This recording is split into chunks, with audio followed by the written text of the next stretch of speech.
Okay, there's something that I ran into before I got through with the 16 rows. This yarn's thick enough that it's actually going to end up probably being 12 or 14 rows.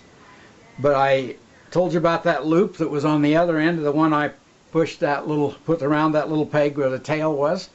Well, this is the loop. And so I want to show you how I keep it doubled. Okay, I've lost you again. You put it down there and I can't see it. Okay, now I can. Alright, I got it. Now. And then I'll move it up again. You won't have it again. Alright. Okay, Gotcha. now you take the end and you thread it through that. This is the end of the roll. And then I just simply take this and I pull it out. measure. Before I did it 12 times. And I'm going to do it probably that same number this time, but it'll be more than 12 because each one of these is half of it, because I'm just going to get to the middle and I'm going to have two things. One will be these and one will be the roll itself, and so it'll be doubled as I go on.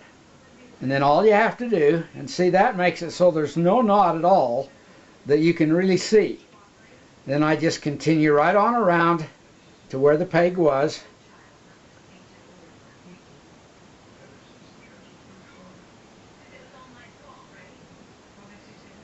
And then I can go back down and put it around here. And then I can finish off that row. And then just keep on going until I get to the 12 to 16 rows. You can see it's variable.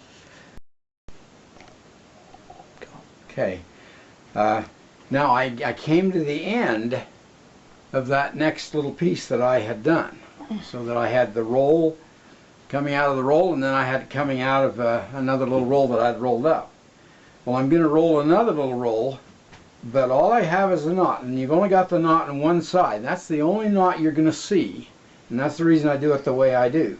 And so I took, after I tied the knot, then I took this and I went out 12 or however many you want to.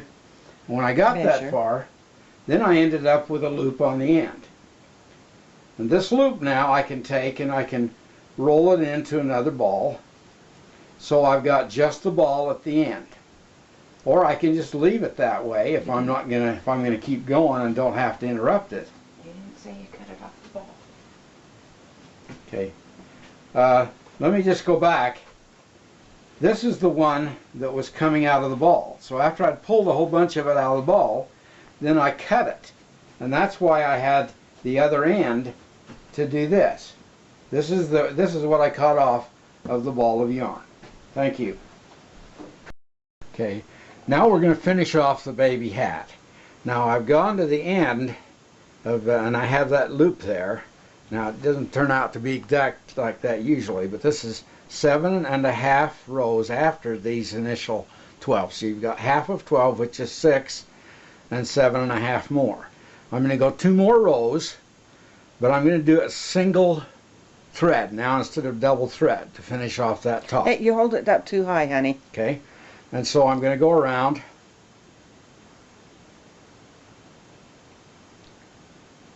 Go ahead and stop.